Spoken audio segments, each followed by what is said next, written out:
Heil og sæl. Þetta þátturinn milli himins og jarðar sem að þessu sinni tekin upp hér á veitingastaðnum Bryggjunni og við þökkum fyrir að fá hér húsaskjól. Þetta svona, við erum eins og fjölskyldan á Betleheimsvöllum. Við vorum að leita okkur á húsnæði til þess að taka upp þennan þátt og hér voru góðir gistihúsaeigendur eða gestgjafar sem að hleyptu okkur inn og við þökkum eigendum Bryggjuna fyrir það að fá að koma hingað. En í dag ætlum við að tala vellíðan í samböndum, kannski fyrst og fremst í ástarsamböndum og parasamböndum en kannski förum við bara alveg út í það að tala bara almennt vellíðan í samskiptum en við svona leggjum upp með það að tala vellíðan í parasamböndum. Ég hef tekið eftir því að af öllu því sem að ég hef skrifað og sent frá mér að þá sennilega alltaf mest lesið það sem að ég skrifa varðandi ástina og hjónabandið og parasambönd. Þetta náttúrulega svo sammannlegur þáttur sem að hefur áhrif á okkar daglega líf, hvernig okkur líður í hjónabandinu og við veltum því mikið fyrir okkur og hvernig við getum bætt okkur í samskiptum við makann. Þannig að þetta svona eilífðar viðfangsefni sem að við erum alltaf að ræða og þróa með okkur. Og til mín í þáttinn til þess að ræða þetta hef ég fengið Önnu Lóu Ólafsdóttur, náms- og starfsráðgjafa með diplóma í sálgæslu og vertu hjartalega velkomin, Anna Lóa. Takk fyrir að fá mig. Dásamlegt bara og kannski að segja okkur aðeins, við erum náttúrulega alltaf forvitinu fólk sem nýflutt í bæinn, ekki það, þáttur næstum allt land, en þú ert sem sagt nýflutt hingað til Akureyrar, tiltölulega, og hvað dróði hingað? Já, ég flutti hingað 1. september og aðdragandinn að því er svona svolítið skemmtileg saga sem ég skal reyna að segja hér í stuttu máli. Ég semst ákvaða að hjóla Jakobstíg núna í sumar, sem pílagrímsleið frá Frakklandi til Spánar.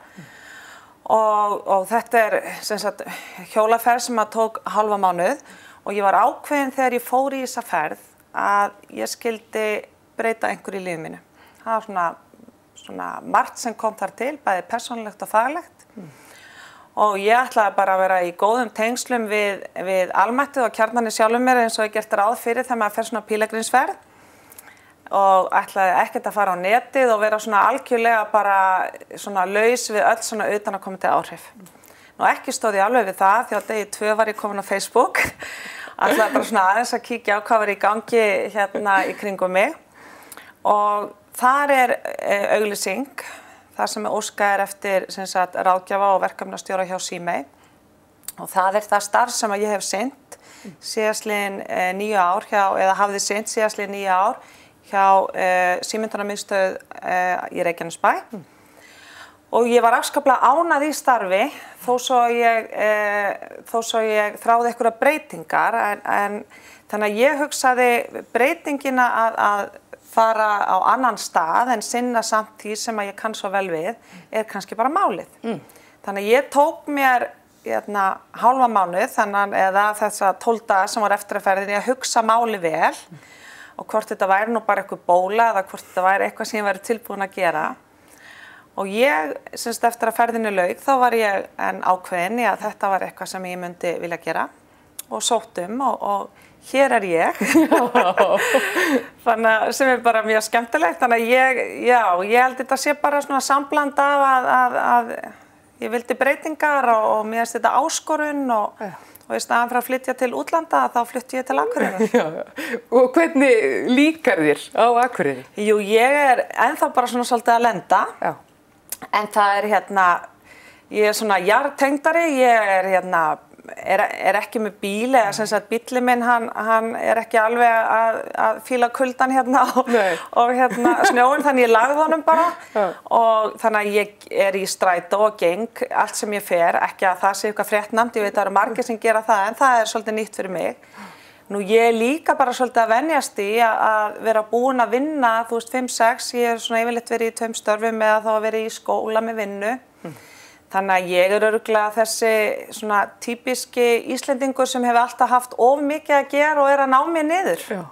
Þannig en bara allt jákvætt svona fram að þessu.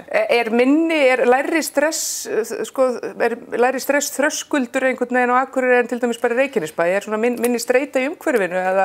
Já, ég náttúrulega upplifið það en það getur náttúrulega vel verið að það sé bara því að ég á þeim stað. Ég hitti mann daginn sem að bauð mig velkomna í bæinn en hann sagði að hann var að flytja til Reykjavíkur til að forða stressið. Þannig að ég held að það sé bara hvar maður staddur sjálfur. Já, en það kannski rétt. Ég man ég upplifið aftur í bjó í Reykjavík, alltaf ég kom til Akureyrar þá fannst mér ég vera komin á bara kyrðardagi í Skálholti eða eitthvað. Ég bara svona... Ég ennþá þar. Já, þú veit. Ég lappum og það eru stjörnubjarta nætur og ég bara dáist að náttúrunni og mér finnst allir kurteisir og góðir og yndislegir heilsa mér í strætó og þannig að ég ennþá þar, já. Já, þannig að þú ert ekki að upplifa svona mýtuna sem ég vil kalla mýtu það að Akureyringar séu lokaðir og taki ekki við nýjum íbúum. Nei, og þetta svolítið fyndið að því að við ætlum að tala samskipti í dag. Já. Að auðvitað þetta alltaf hvað þú leggur inn, að þú sért ekki bara að spegla hinn aðilann. Auðvitað ég ný hérna og ég þarf náttúrulega líka að vera meðvituð það hvernig kem ég inn í strætisvagnin til að mynda og hvað ég að gefa af mér. Þannig að mér finnst ég alveg fá tilbaka það sem ég að leggja inn. Já, þú kemur ekki með hettuna yfir pilsinu og var svo til skoði.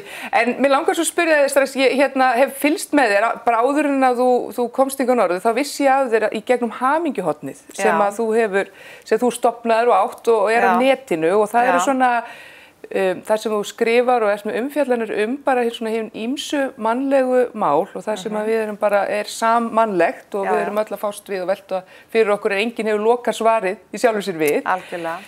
Hvernig, segð okkur aðeins frá því, hvernig kom þetta til að þú stofnaðir þetta hamingjuhorn? Já, ég stofnaði hamingjuhornið 2011 og eins og kom fram hér áðan þá hef ég búið síðastliðin 10 ár í Reykjanesbæ. Og á þessum tímabili 2011 var mjög mikið búið að ganga á í bæjarfélaginu okkar.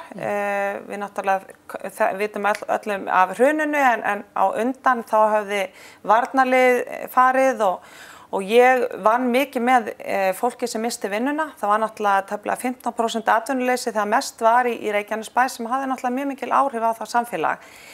En ég hugsaði svona hvað get ég lagt á mörkum svona inn í samfélagið og þannig að ég byrja pislaskrifin mín í rauninni á hvað getum við sem einstaklingar gert til þess að okkur líði betur í lífinu. Og á þessu tímabili þá var ég nýbúin með nám sem náms- og starfsráðgjafi og kynnst þar jákvæðri sálfræði sem það sem kallað jákvæð sálfræðina.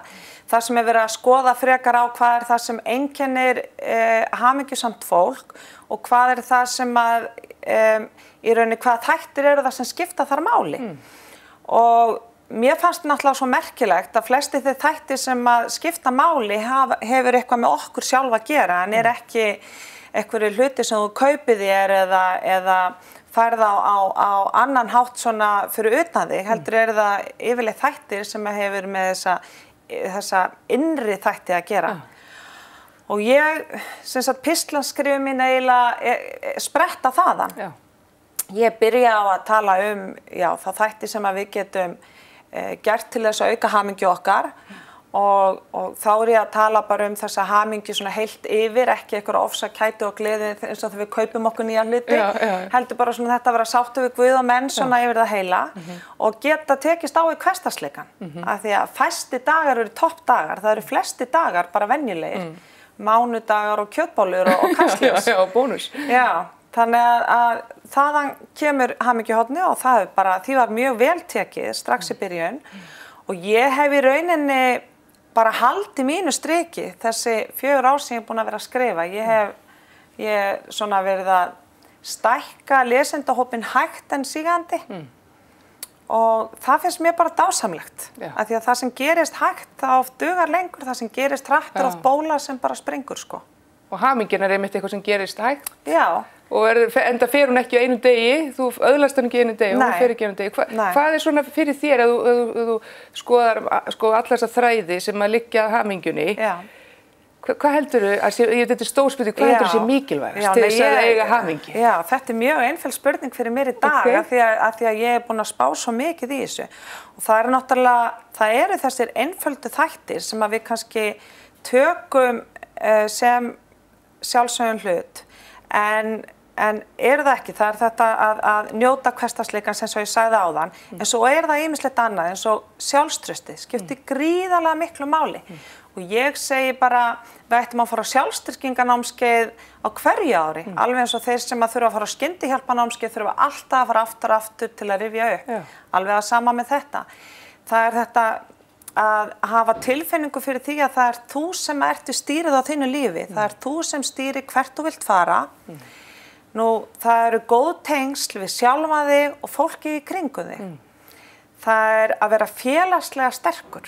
Það skiptir gríðarlega miklu máli. Fólk sem lendir í erfiðleikum, það munur á hvort þú sitt félagslega vel tengdur eða ekki. Það munur á hvernig þú ferð í gegnum erfiðleikana. Vinnur úr því. Já.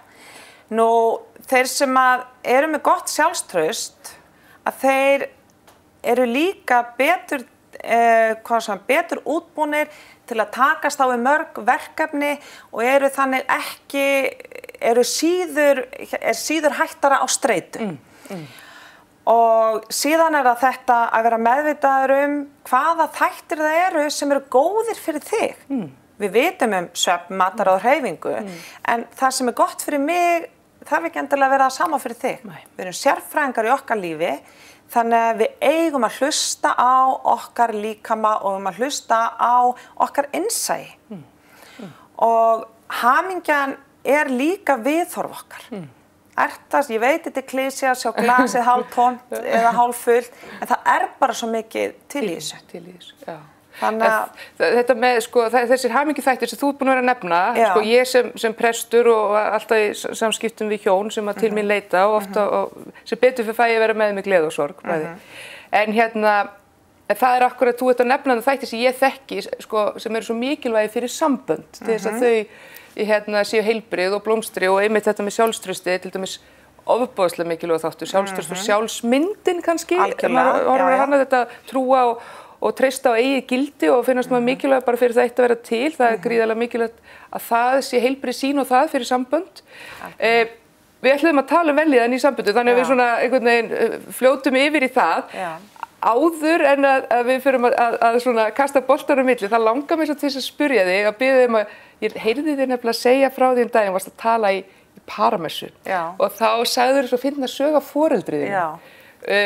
Og eitthvað varðandi þegar það var að vera að planleggja að fara eitthvað svona að rækta hjónaband. Viltu segja okkur frá þessu? Ég ætla ekki bara að segja söguna, Þetta yndisleg saga og ég veit að foreldrar mínir eru látnir en ég veit að þau væru bara mjög stolt af því að fá að vera hluti af þessu samtali hér í dag.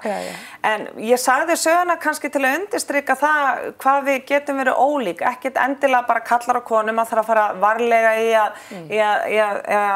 að tala það þannig, en bara við getum verið ólík bara sem manneskjur. En einn daginn var það þannig að mamma kemur heim til pappa og segir, heyrðu Óli minn, eða semst mamma og pappi, foreldrar minni hétu Óli og Eva, hann segir, Óli minn, ég var að fá tilboð að mæta á svona hjónahelgi í Skálholti. Þetta víst rosalega sniðugt. Það eru fyrirlestrar, góður matur, fullt af skemmtilegu fólki, síðan það prestur sem talar hvernig maður getur gert gott hjónaband betra og þetta ekkert fyrir fólk sem á endilega vandræðum, heldur bara fólk sem vill einmitt bara bæta gott hjónaband. Og pappi segir, frábært Eva mín, mikið líst mér vel á þetta. Af hverju drífur þið ekki? Þetta alveg dýrlegt, Þetta alveg dýrlegt og þetta kannski ég oft svo upptekin að því að við erum oft með mismunandi væntingar, en við erum alltaf að spegla aðilann eins og hann eigi að vera eins og við. Þannig að væntingar okkar út frá til hins aðilans, út frá eigin þörfum oft.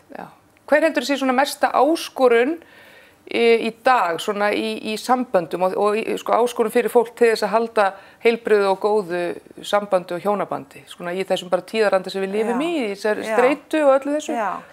Ég held að aðaláskorun í dag sé svo sama ég var að tala áðan varðandi hamingjuna. Það þetta að lifa sambandið af í hversdagsleikanum.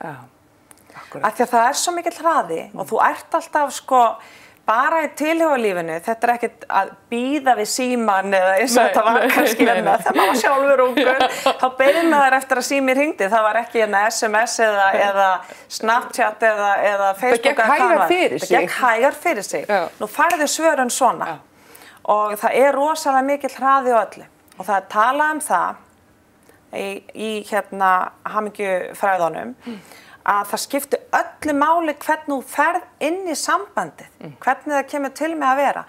Ef að ég hérna að leita mér að maka til þess að gera mig hamingjusama, en ég í rauninni ekki hamingjusam með líf mitt í dag, þá allar líkur að því ég hitti prinsinn minn og ég verð bara í skýjunum fyrst og eftir, en eftir 2 ár ég komin á sama stað og ég var þegar ég hitt hann. Að þú varst ekki búin að vinna úr þínu persónulega. Já, af því að ég menna hamingjan undir okkur sjálfum komið. Það getur verið yndislegt að góðan maka og yndisleg börn og allt slíkt. En það svona þessir auka þættir sem að gera líf okkar ennþá betra, en ekki endilega forsenda fyrir hamingjunni. Þannig að ég held að það sé mikil áskorun í dag að einmitt að fara bara gegnum hversdagsleikann og lifa þessi 2 ár af, eða sem sagt lifa af árin eftir þessi 2 ár. Já, þegar svona nýja brumið farið af og þá náttúrulega einmitt kemur þessi tími eins og ég segi stundum fólk þar sem að tilfinningar eiga ef allt í lagi og vel haldið á spöðum að fara að dýpka og sambandi í raun og veri að verða sko margar náttúrulega meira gefandi. Þetta í það því við erum að tala þetta, maður minn sagði einhvern tímann, þá vorum við búin að vera saman einmitt cirka í 2-3 ár, ég sagði að vera á nokkuð góð meðmæli með okkar sambandi. Þá vorum við að keyra eitthvað og við spjöllum alltaf mjög mikið saman um 2 í bíl og allt í einu segir hann upp á einsmannsljóði, Hildur, ég svo fegin að þessu tilhugalífi okkar sé lokið því nú get ég bara verið alveg ég sjálfur. Algjörlega.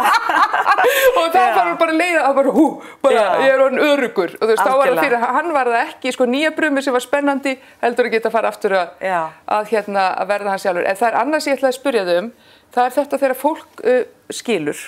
Og svo líður einhver tími og það vill aftur fara í samband. Ég hef stundur sagt við fólk, ég svo sem ekkert sérfræðingur í þessu, þó að þetta sé hluta mínu starfi, að skiptir svo miklu máli að vinna úr sársaukanum og jafnvel þó maður hafi valið sjálfur að skilja.